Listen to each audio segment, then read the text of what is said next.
रहस्यमय ज्ञान को जानने के बाद आपके जीवन से जुड़ी समस्त लोभ, क्रोध, मोह, दुखों का अंत होगा।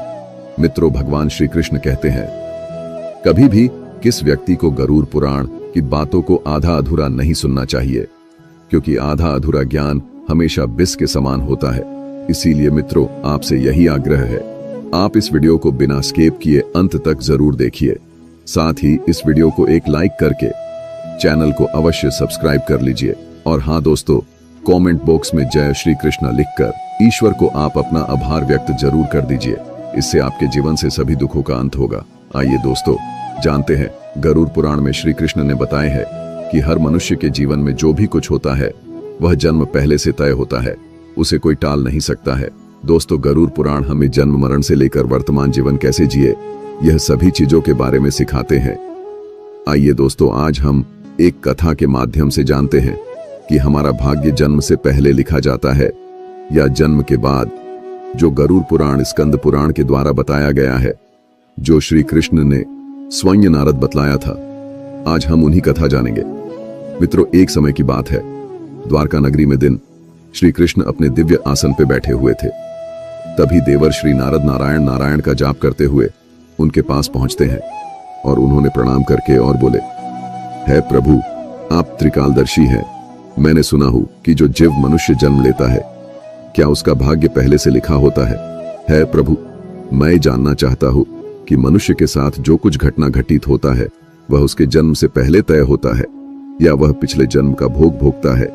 क्या यह सत्य है या हम अपनी मेहनत और कर्मों से उसे बदल सकते हैं? फिर भगवान श्री कृष्ण नारद की बात सुनकर मुस्कुराए और बोले, हे नारद, आपका यह प्रश्न बहुत ही गूढ़ और महत्वपूर्ण है, जो मानव जाति लिए उसके जन्म, कर्म और मृत्यु पर आधारित है। फिर कृष्ण बोले, हे नारद, मैं तुम्हें एक कथा सुनाता हूं जो न तुम्हारे इस प्रश्न उत्तर देगी, बल्कि हर मनुष्य के लिए एक चेतावनी और प्रेरणा भी होगी। तुम इस कथा को पूरे ध्यान पूर्वक आखिरी तक सुनो। कृष्ण बोले, हे नारद, यह गरुड़ पुराण की कथा है। जो यह कथा को आधा अधूरा सुनने की गलती करता है, उस पर भारी संकट आती है, क्योंकि आधा अधूरा ज्ञान हमेशा विष के समान होता है। कृष्ण बोले, हे नारद, इस कलयुग भरी संसार में जो मनुष्य इस कथा को पूरे ध्यान पूर्वक आखिरी तक सुन लेगा और समझ लेगा, उसका इस संसार से सभी पाप कर्म, क्रोध, मोह से मुक्ति मिलेगा। फिर नारद बोले, हे प्रभु, मैं उस कथा को पूरे ध्यान पूर्वक आखिरी तक सुनूंगा, आप उस कथा को निश्चित हो सुनाएं। फिर श्री कृष्ण ने नारद को वह कथा सुनाते हैं। श्री कृष्ण बोले, है नारद, प्राचीन काल में एक विशाल और समृद्ध राज्य था जिसका नाम अक्षयपुरी था। उस राज्य का शासक राजा रत्नधर था। राजा रत्नधर अत्यंत धर्मात्मा और न्यायप्रिय था। वह सदैव अपने राज्य के प्रजा के कल्याण के लिए काम करता था और धर्म का पालन करता था। उसे भगवान से एक संतान का आशीर्वाद चाहिए था, ताकि वह अपने राज्य का कार्यभार किसी योग्य उत्तराधिकारी को सौंप सके। फिर है नारद, राजा रत्नधर और रानी दोनों ने कई वर्षों तक तपस्या की। इससे भगवान शिव ने प्रसन्न होकर उसे संतान होने का वरदान दिया। फिर एक दिन भगवान शिव के आशीर्वाद से रानी गर्भवती हुई। राजा और रानी अत्यंत प्रसन्न थे, क्योंकि वे चाहते थे कि उनका बेटा महान शासक बने और राज्य को सुख समृद्धि की ओर ले जाए। परंतु जब रानी ने बेटे को जन्म दिया तो वह बच्चा विकलांग और शारीरिक रूप से कमजोर था। उसके शरीर की हड्डियां टूटी हुई थीं और वह शारीरिक रूप से सक्षम नहीं था। राजा रत्नधर का दिल टूट गया। उसने भगवान से यह सवाल पूछा कि ऐसा क्यों हुआ। तब राजा रत्नधर ने भगवान श्री कृष्ण से मिलने का निर्णय लिया और उन्हें अपने दुखों को साझा करने के लिए वहां पहुंचे। राजा ने भगवान से पूछा, हे प्रभु, मैंने इतनी तपस्या की, यज्ञ किए, फिर भी मेरे बेटे का जन्म विकलांग क्यों हुआ? मैंने भगवान शिव से आशीर्वाद लिया था, लेकिन ऐसा क्यों हुआ?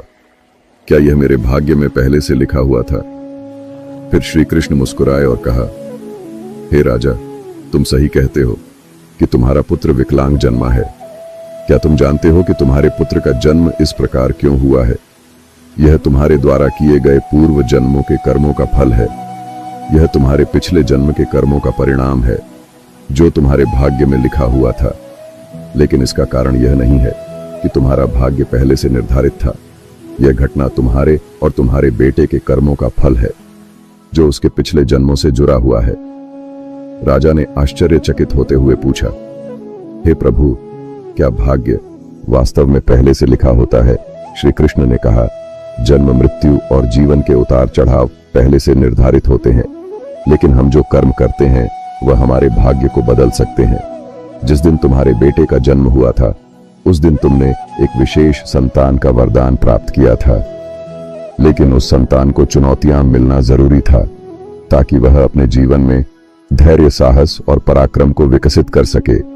लेकिन उसका भविष्य केवल उस समय के कर्मों से नहीं होता है, बल्कि यह तुम्हारे पिछले जन्मों के कर्मों का परिणाम है। श्री कृष्ण ने राजा रत्नधर से कहा, है राजन, भाग्य और कर्म में बहुत गहरा संबंध है। हमारे कर्म ही हमारे भाग्य का निर्माण करता है। यही कारण है कि हमें जीवन में अपने कर्मों को सदैव धर्म और सत्य के मार्ग पर रखना चाहिए। श्री कृष्ण ने कहा, है राजन, जो कुछ भी तुम्हारे जीवन में घटित होता है वह तुम्हारे पिछले जन्म के कर्मों का परिणाम है। यदि तुम्हारा बेटा विकलांग जन्मा है तो यह उसकी आत्मा के पिछले जन्म के कर्मों का फल है। जब तुम एक पुण्य आत्मा के रूप में जन्म लेते हो तो तुम्हारे जीवन में कठिनाइयां और संघर्ष जरूर होंगे, क्योंकि इस दुनिया में हर आत्मा को कुछ न कुछ कष्ट भोगना पड़ता है ताकि वह अपने पिछले कर्मों को समाप्त कर सके। लेकिन याद रखो, तुम्हारे बेटे के जीवन में जो कठिनाई है वह उसकी परीक्षा है। यदि वह धैर्य और साहस से इन कठिनाइयों का सामना करता है तो वह अपने भाग्य को बदल सकता है। एक दिन वह वही कार्य करेगा जिसकी कल्पना तुमने अपने जीवन में की थी। मित्रों, फिर राजा रत्नधर ने पूछा, हे प्रभु, क्या मैं और मेरे पुत्र अपने भाग्य को बदल सकते हैं? श्री कृष्ण ने उत्तर दिया, बिल्कुल, तुम दोनों ही अपने भाग्य को बदल सकते हो। तुम्हारे बेटे के जन्म के समय जो विकलांगता थी वह उसके कर्मों का फल था, लेकिन उसका भविष्य तुम्हारे अच्छे कर्मों पर निर्भर करता है। यदि तुम उसे साहस, धैर्य और आत्मविश्वास से भर दोगे तो वह अपने भाग्य को बदल सकता है। तुम्हारे अच्छे कर्मों के परिणाम स्वरूप वह एक दिन महान बनेगा और राज्य का भार संभालने में सक्षम होगा। मित्रों, फिर भगवान श्री कृष्ण ने आगे कहा, भाग्य एक चक्र के समान है जो कर्मों के आधार पर घूमता रहता है। जब तुम अच्छे कर्म करते हो तो तुम अपने भाग्य को सुखमय बना सकते हो। फिर आगे श्री कृष्ण से राजा रत्नधर ने कहा, क्या भाग्य निश्चित रूप से पिछले कर्मों से जुड़ा होता है? श्री कृष्ण बोले, हाँ, लेकिन उसे बदलने की शक्ति तुम्हारे हाथों में है। यदि तुम अच्छे कर्म करते हो तो वह तुम्हारे भाग्य को भी सुधार सकते हो। साथ ही भक्ति, साधना और सेवा से भाग्य बदला जा सकता है। भगवान की भक्ति से ईश्वर को प्रसन्न करके हम अपने भाग्य को बदल सकते हैं। अगर तुम अपने पुत्र को साहस और आत्मविश्वास से जीवन के संघर्षों का सामना करने की शिक्षा दोगे तो वह अपने भाग्य को बदल सकता है। राजा रत्नधर ने भगवान श्री कृष्ण की बातों को पूरी तरह से आत्मसात किया और अपने पुत्र को शिक्षा देने का संकल्प लिया। उसने अपने पुत्र को कठिनाइयों के बावजूद साहस और विश्वास के साथ जीवन जीने की प्रेरणा दी।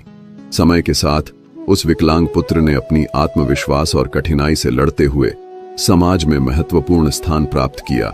उसकी संघर्षशीलता और साहस ने राज्य में उसका सम्मान बढ़ाया। कृष्ण बोले, है नारद, तुम यह समझो कि भाग्य एक निरंतर प्रक्रिया है जो कर्मों के आधार पर बदलती रहती है। जो लोग जीवन में अपने कर्मों को सुधारते हैं और भगवान की शरण में जाते हैं, उनका भाग्य भी बदलता है। यह केवल कर्म ही नहीं है, बल्कि यह जीवन के संघर्षों और कर्मों का परिणाम है। मित्रों, फिर श्री कृष्ण ने नारद से कहा, यह कथा हमें यह सिखाती है कि जीवन में जो कुछ भी घटित होता है वह हमारे पिछले कर्मों का फल है। भाग्य और कर्म का कोई निश्चित प्रारूप नहीं है। हमारा कर्म हमारा भाग्य को बदल सकता है। मित्रों, गरुड़ पुराण हमें सिखाते हैं, यदि हम अच्छे कर्म करते हैं और सत्य की राह पे चलते हैं और ईश्वर के ध्यान करते हैं तो हम अपने जीवन की दिशा बदल सकते हैं। फिर श्री कृष्ण ने नारद से कहा, है नारद, यह संसार कर्मों का दर्पण है। जो जैसा कर्म करेगा वह वैसा फल भोगेगा। मनुष्य को यह ध्यान रखना चाहिए कि माता पिता की सेवा, दूसरे की सहायता और ईश्वर का ध्यान ही सबसे बड़ा धर्म है। जो मनुष्य अपने पिछले जन्म में किसी के साथ पाप किया है, किसी को कष्ट दिया है, उसे न केवल नरक में भयानक यातना मिलती है, बल्कि वह जन्म जन्मांतर तक उस भोग भोगती है। लेकिन जो अपना कर्म सुधारता है वह इस चक्र से मुक्त हो सकता है, क्योंकि यह संसार एक अवसर है।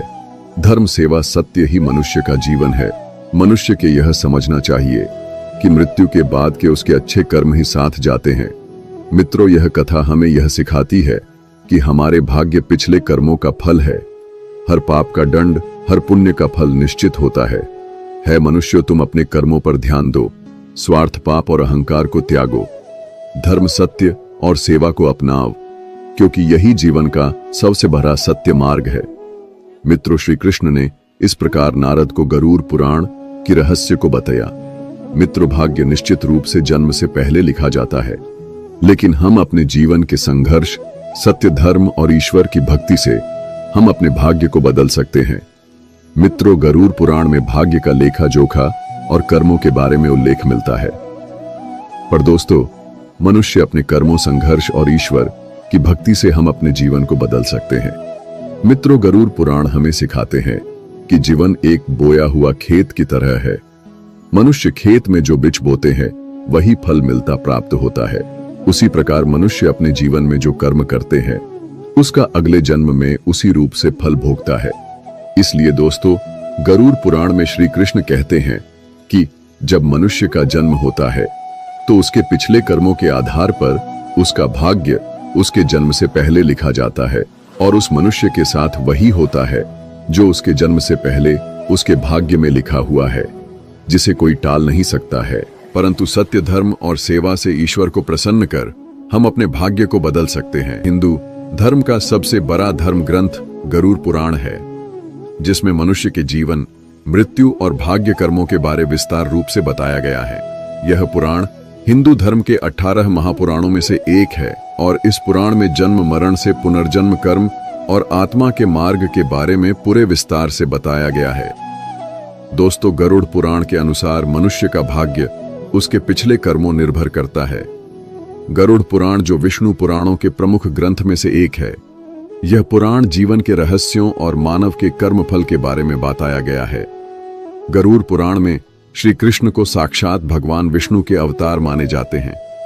दोस्तों, गरुड़ पुराण श्री कृष्ण कहते हैं, मनुष्य अपने जीवन में अच्छे कर्म और सत्य मार्ग पर चलकर ईश्वर को प्रसन्न कर हम अपने भाग्य में होने वाले घटना से बच सकते हैं और आने वाले भाग्य को हम बदल सकते हैं। मित्रों, गरुड़ पुराण में श्री कृष्ण ने मनुष्य को जीवन जीने के लिए 3 मुख्य उपदेश दिए हैं, जिन पे चल के हम अपने भाग्य के कर्मों को बदल सकते हैं। दोस्तों, आप इस वीडियो को अंत तक जरूर देखिए, क्योंकि यह सारी जानकारी गरुड़ पुराण के द्वारा बताया गया है। इस वीडियो को बीच में छोड़कर जाने की गलती बिल्कुल भी नहीं करे, इसलिए इस ज्ञानवर्धक प्रस्तुति को अंत तक जरूर देखिए। आइए जानते हैं। नंबर 1, अपने धर्म का पालन करना। मनुष्य का जन्म किसी खास उद्देश्य के लिए होता है। जो मनुष्य अपने पिछले जन्म पाप किया है वह इस जन्म में भी उस पाप का भोग भोगता है, क्योंकि मनुष्य के जन्म से पहले उसका जन्म से मरण तक का भाग्य पहले तय होता है। इसलिए दोस्तों, गरुड़ पुराण में श्री कृष्ण ने बताया है, मनुष्य को हमेशा धर्म, सत्य का पालन करना चाहिए। इससे हमारे पिछले जन्म के पाप से बच सकते हैं। ईश्वर की भक्ति से हम अपने जीवन बदल सकते हैं, हम सभी ऊंचाइयों तक पहुंच सकते हैं। दोस्तों, यह जीवन एक अनमोल उपहार है, आप इसे व्यर्थ न जाने दें। सही कर्म और धर्म का पालन से हम अपने जीवन को अगले जन्म में होने वाले घटना से बच सकते हैं। यह न केवल आपके लिए है, बल्कि इसे पूरे समाज और दुनिया के आप प्रेरणा का स्रोत बन सकते हैं। नंबर 2, माता पिता सेवा और आदर करना। दोस्तों, गरुड़ में श्री कृष्ण कहते हैं कि मनुष्य को हमेशा अपने माता पिता को सेवा करनी चाहिए, क्योंकि माता पिता के ही चरणों से तीनों लोगों का स्वर्ग है। जो लोग माता पिता को नहीं मानते, नहीं उसका आदर करता है, उसे न केवल नरक में भयानक यातना भोगती है, बल्कि उसके अगले जन्म में भी भारी संकट भोगना पड़ता है, और उस मनुष्य अपने पाप का परिणाम जन्म जन्मांतर तक उस कर्म का भोग को भोगता रहता है। नंबर 3, अहंकार। दोस्तों, गरुड़ पुराण में श्री कृष्ण ने बताया है, मनुष्य सबसे बड़ा शत्रु उसके अहंकार होता है, जो मनुष्य को अपने कर्मों से दूर कर देता है। जिस मनुष्य के मन में अहंकार प्रवेश कर लेता, वह मनुष्य अपने जीवन को उस ओर के चला जाता है जहां उसे संकट के सिवा कुछ और नहीं मिल पाता है। उस व्यक्ति को न केवल नरक में भयानक यातना भोगती है, बल्कि वह व्यक्ति अपने आने वाले भाग्य को भी नरक की ओर ले जाता है। इसलिए मनुष्य को हमेशा सत्य, धर्म और प्रेम की भावना रखना चाहिए। इससे वर्तमान जीवन और आने वाले भाग्य हमेशा खुशहाल रहे। मित्रों, गरुड़ पुराण हमें सिखाता है यह जीवन हमारे कर्मों का फल है। यह ग्रंथ हमें यह समझने की प्रेरणा देता है अपने जीवन से धर्म, सत्य, परोपकार का पालन करना ही सबसे बड़ा कर्तव्य है। आत्मा की मुक्ति और अगले जन्म उच्च योनि प्राप्त करने के लिए मनुष्य को अपने कर्मों को ध्यान रखना चाहिए। मित्रों, गरुड़ पुराण हिंदू धर्म के महान ग्रंथों में से एक। यही हमारे जीवन को सही दिशा में चलने का ज्ञान देता है, जो हमें यह सिखाता है कि मनुष्य का भाग्य उसके कर्मों और ईश्वर की इच्छा का परिणाम होता है। यह ग्रंथ न केवल जीवन और मृत्यु के रहस्यों के बारे में बतलाता है, बल्कि यह भी समझाता है कि मनुष्य अपने जीवन को किस प्रकार सही दिशा में ले जा सकता है। गरुड़ पुराण में मनुष्य के जन्म, मरण से लेकर वर्तमान जीवन कैसे जय, इन सभी चीजों के बारे में विस्तार से वर्णन किया गया है। मनुष्य के जीवन से लेकर कर मृत्यु तक की सारी जानकारी इस धर्म ग्रंथ गरुड़ पुराण में बताया गया है। मनुष्य जीवन में जो कुछ घटित होता है वह हमारे पिछले जन्म का फल है। दोस्तों, गरुड़ पुराण हमें यह सिखाता है कि भाग्य केवल कर्मों का फल है। भले ही भाग्य जन्म पहले से लिखा हो, पर हम अपनी कर्म से इसे बदल सकते हैं। मित्रों, जीवन एक दुर्लभ अवसर है जिसे सही दिशा में ले जाकर हम आत्मा को मोक्ष की ओर अग्रसर कर सकते हैं। धन्यवाद दोस्तों। गरुड़ पुराण के द्वारा सभी बतलाए गए बातों को अवश्य ध्यान में रखें और सत्य की राह पे चले। इससे आने वाले जीवन अत्यंत सुखद हो। और दोस्तों, वीडियो अच्छा लगा तो इस वीडियो को लाइक करके कमेंट में जय श्री कृष्ण जरूर लिख दीजिए और हमारे इस चैनल गीता गुरु ज्ञान को अवश्य सब्सक्राइब कर लीजिए ताकि हर एक नया वीडियो आप तक तुरंत पहुंचे। धन्यवाद। हर हर महादेव। ओम नमः शिवाय। राधे राधे।